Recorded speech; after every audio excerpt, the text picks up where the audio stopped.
नमस्कार दोस्तों, information and you में आप सभी का स्वागत है। दोस्तों ये सेशन पॉलिटी स्पेशल रहेगा। इसमें हम पॉलिटी के questions, last 10 year questions discuss करने वाले हैं। दोस्तों ये टोटल 500 नंबर क्वेश्चंस की सीरीज़ रहेगी, जिसमें हम आज पार्ट 1 लेके आए हैं। और आपको ये जो पुराने क्वेश्चन प्रीवियस ईयर जो अभी किसी भी एग्ज़ाम में आपको काफ़ी बेनिफिट पहुँचाने वाले हैं। तो चलिए चलते हैं क्वेश्चन की तरफ, किस प्रकार से क्वेश्चन रहने वाले हैं जो आगामी 10 ईयर्स में आए हुए थे। दोस्तों क्वेश्चन नंबर 1 आपके सामने आ गया है। आपको बताना है कि निम्नलिखित में से किसी याचिका मतलब रिट के अधीन किसी कर्मचारी को ऐसी कार्रवाई करने से रोका जा सकता है जिसके लिए वह सरकारी तौर पर हकदार नहीं है। तो इसके ऑप्शंस आपको बताने हैं। दोस्तों मैं बता देता हूँ, ये जो क्वेश्चन है ये आया गया था 10+2 के पेपर एग्ज़ाम में आया था 5/5/2002 को प्रथम पाली में। ओके, तो ये आपको ऑप्शन बताने हैं, ऐसे कौन सी कार्रवाई होती है जिसको रोका जा सकता है कर्मचारी को। तो ये होती है अधिकार परीक्षा। अधिकार परीक्षा जो रिट होती है ये उसके लिए रोका जा सकता है। किसी भी अवैध व्यक्ति से सरकारी पद को बचाने के लिए जारी किया जा सकता है। मतलब किसी अवैध व्यक्ति, मतलब कोई अवैध रूप से कोई व्यक्ति है, वो सरकारी पद को बचाने के लिए ये जारी किया जाता है, अधिकार परीक्षा रिट। चलिए चलते हैं अगले क्वेश्चन की तरफ।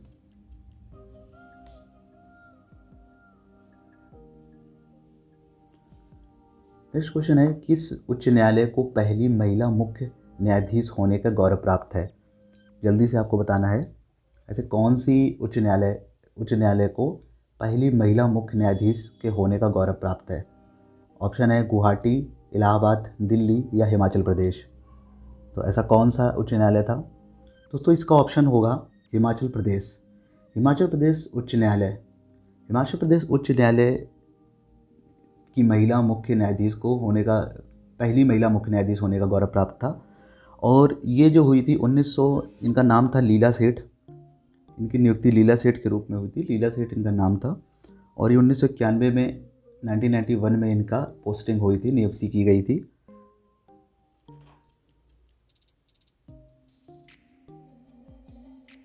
चलिए चलते हैं अगले क्वेश्चन की ओर।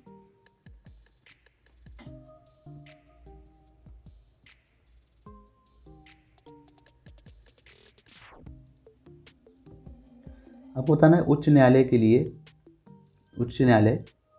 न्यायालय किसके लिए संरक्षक अभिभावक है। आपको बताना है उच्चतम न्यायालय किसके लिए संरक्षक अभिभावक है। तो मैं बता देता हूँ, इसका ऑप्शन जो होगा वो होगा मूल अधिकार। मूल अधिकार ये भी Delhi police sub inspector police में आया है 2012 में, पेपर फर्स्ट में। मूल अधिकार, इसकी अधिकारिता जो उच्चतम न्यायालय को अनुच्छेद 32 के अंतर्गत दी गई है। ये जो बात कही गई है, संरक्षक अभिभावक की बात कही गई है, ये अनुच्छेद 32 में दी गई है, बात दी गई है।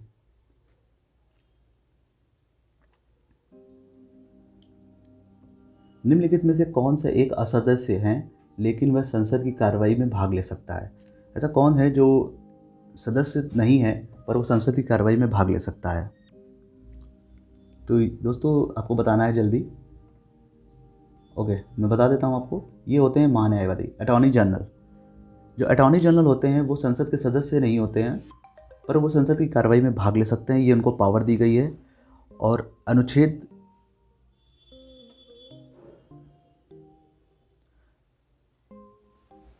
मैं अब लिख देता हूँ इसको, अनुच्छेद 105 के अंतर्गत इनको पावर दी गई है कि ये सदस्य नहीं है पर ये भाग ले सकते हैं।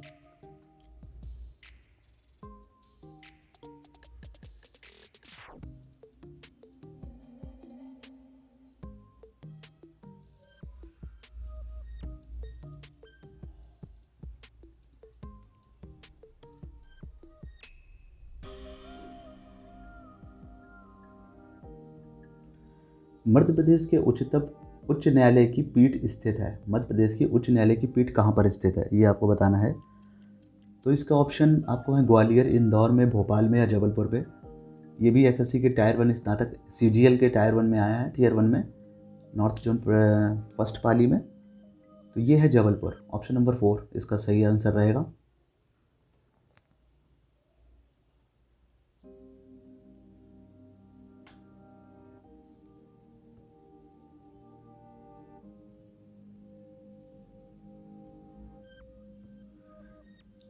राज्य में जिलों के न्यायाधीशों की नियुक्ति किनके द्वारा की जाती है।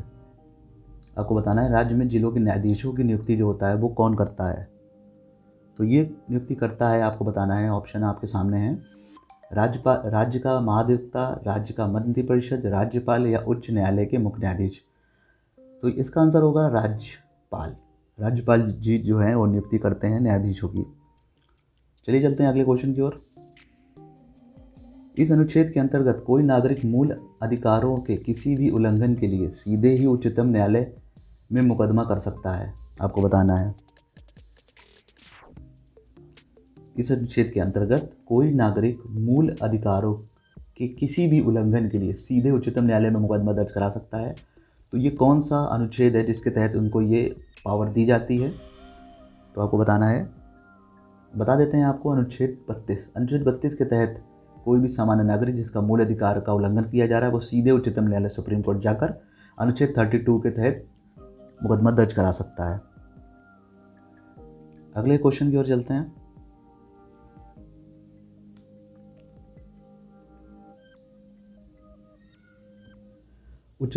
उच्च न्यायालयों के न्यायाधीशों के पद की शपथ किसके द्वारा दिलाई जाती है? ये क्वेश्चन एक बार फिर से आ गया है, क्योंकि ये क्वेश्चन आया हुआ है, इस मारे दोबारा आ चुका है, क्योंकि क्वेश्चन काफ़ी पूछा जाता है। देखिए ये 10+2 के डाटा एंट्री ऑपरेटर के 2011 में भी पूछा गया है। इसका आंसर आपको पता होगा, जल्दी बताइए। ओके, इसका मैं आंसर बता देता हूँ, उच्च न्यायालय के मुख्य न्यायाधीश के द्वारा। यहाँ पर उच्च न्यायालय के मुख्य न्यायाधीश द्वारा उनको शपथ दिलाई जाती है। फर्स्ट ऑप्शन सही रहेगा। और ये जो शपथ होती है ये आर्टिकल 219 के तहत आती है। आर्टिकल 219 ये भी पूछा जा सकता है, ये जो शपथ दिलाई जाती है किस अनुच्छेद के अंतर्गत है? तो ये आर्टिकल 219 के अंतर्गत आती है। अगले क्वेश्चन की ओर चलते हैं।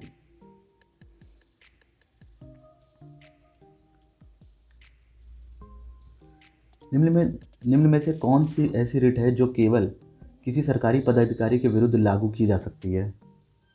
ये आपको बताना है ऑप्शन में। ऐसी कौन सी रिट है जो केवल किसी सरकारी पदाधिकारी के विरुद्ध लागू की जा सकती है? ये होता है अनुच्छेद परमादेश, ऑप्शन नंबर 2। ये भी स्टेनोग्राफर में आया हुआ क्वेश्चन है।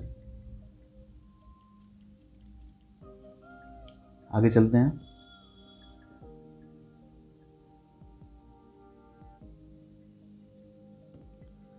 सर्वोच्च न्यायालय के न्यायाधीश की सेवानिवृत्ति की आयु कितनी होती है? ये क्वेश्चन काफ़ी बार पूछा गया है। देखिए MTS, जैसे कि आपको पता है MTS की वैकेंसी निकल गई है, तो SSC के लिए बहुत ही अच्छी क्लास रहे। सर्वोच्च न्यायालय के न्यायाधीश की सेवानिवृत्ति की आयु कितनी है? ये आपको क्वेश्चन बताना। ये काफ़ी बार आया है। MTS के 2011 में भी पूछा गया, और भी स्टेट के एग्ज़ाम में भी ये क्वेश्चन पूछे जाते हैं। तो जल्दी आप इसका ऑप्शन आंसर दे दीजिए दोस्तों। इसका ऑप्शन नंबर 2 रहेगा। ऑप्शन नंबर 2, 65 ईयर्स, 65 साल की उम्र तक रिटायर होते हैं। अगले क्वेश्चन की ओर चलते हैं। न्यायपालिका द्वारा बनाए गए कानून को कहते हैं, क्या कहते हैं? आपको बताना है। साधारण कानून, निर्णय विधि, विधि का नियम या प्रशासनिक कानून। ये भी 10+2 डाटा एंट्री ऑपरेटर के एग्ज़ाम में 2010 में पूछा गया क्वेश्चन है। तो इसका आंसर है ऑप्शन नंबर, जल्दी बताइए, ऑप्शन नंबर 2, निर्णय विधि कहा जाता है इसे। अगले क्वेश्चन की ओर चलते हैं। संविधान की व्याख्या कौन करता है? आपको बताना है। ये भी डाटा एंट्री ऑपरेटर में आया हुआ क्वेश्चन है। संविधान की व्याख्या कौन करता है? तो आपको बता देते हैं, संविधान की व्याख्या न्यायपालिका करती है। ऑप्शन नंबर 3 राइट आंसर रहेगा। अगले क्वेश्चन की ओर चलते हैं।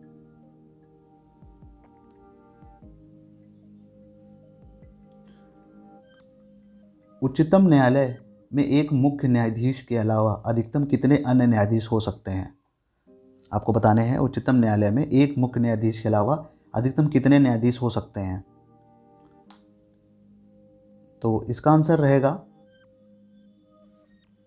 ऑप्शन नंबर, जल्दी आपको बताना है, ऑप्शन नंबर 2, 25। अधिकतम 25 न्यायाधीश रह सकते हैं। अगले क्वेश्चन की ओर चलते हैं।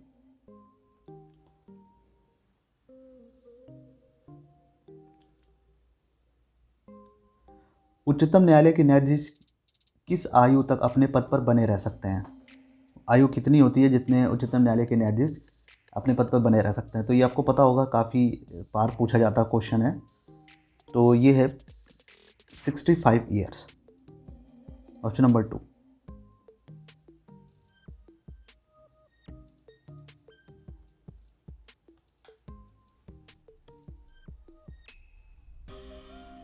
निम्नलिखित में से वह रिट कौन सी है जिसका शाब्दिक अर्थ आपका क्या अधिकार होता है? उसका शाब्दिक अर्थ होता है आपका क्या अधिकार है। जैसे हम लोग पूछते हैं आपसे कि आपका क्या अधिकार है, तो इसका शाब्दिक अर्थ है, बताना है आपको। ये कौन सी रिट होती है?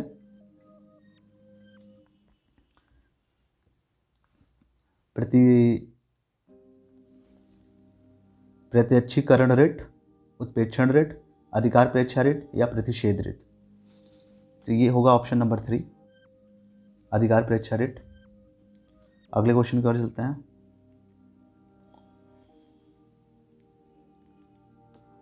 भारत में किस राज्य के उच्च न्यायालय की प्रथम महिला मुख्य न्यायमूर्ति निम्नलिखित में से कौन सी थी?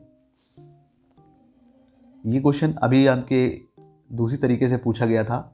ये क्वेश्चन देखिए कितने बार क्वेश्चन आता है, रिपीट होता है, बस लैंग्वेज बदल बदल कर आता है। तो इसका ऑप्शन होगा लीला सेठ, ऑप्शन नंबर 3।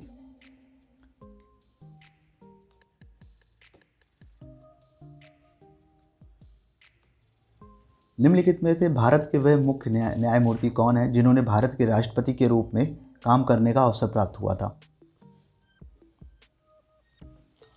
ऐसे कौन से मुख्य न्यायमूर्ति थे? ऑप्शन नंबर है 3, न्यायमूर्ति एम हिदायतुल्लाह, इनका नाम था।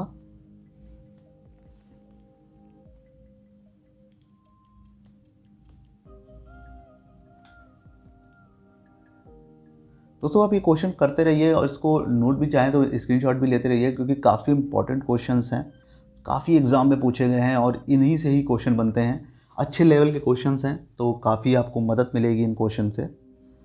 भारत का उच्चतम न्यायालय निम्नलिखित में से कौन से मामलों पर विचार करते समय एक संघीय न्यायालय के रूप में काम करता है?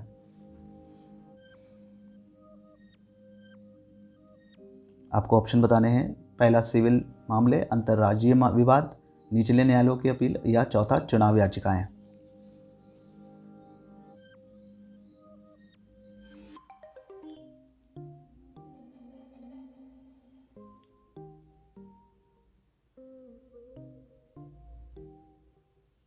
तो ये रहेगा ऑप्शन नंबर 2, अंतर्राज्यीय विवाद।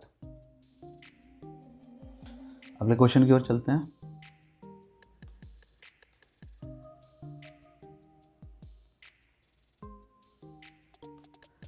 भारत में उच्चतम न्यायालय के न्यायाधीशों की सेवानिवृत्ति आयु कितनी होती है? ये आपको बताना है। ये भी आपको पता होगा, ऑप्शन नंबर 4, 65 ईयर्स होती है। आगे चलते हैं।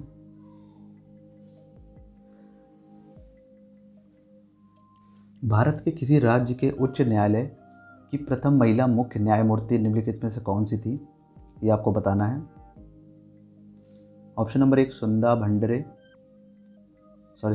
भंडारे, फातिमा बीबी, लीला सेठ या अन्ना चांडी।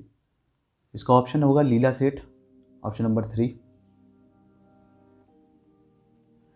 तो इसी के साथ दोस्तों ये लेक्चर जो होता है समाप्त होता है। और भी इतने अच्छे अच्छे क्वेश्चंस आपको आज पढ़ के लग रहा होगा कितने थोड़े से मॉडरेट लेवल के क्वेश्चंस हैं जो कि काफ़ी बार पूछे गए हैं। वो मैं यहाँ पर आपको देखिए मेंशन है कि जो क्वेश्चंस आए हुए हैं, तो आप ये देखिएगा इस तरह से रिलेटेड क्वेश्चंस बनते हैं एसएससी में।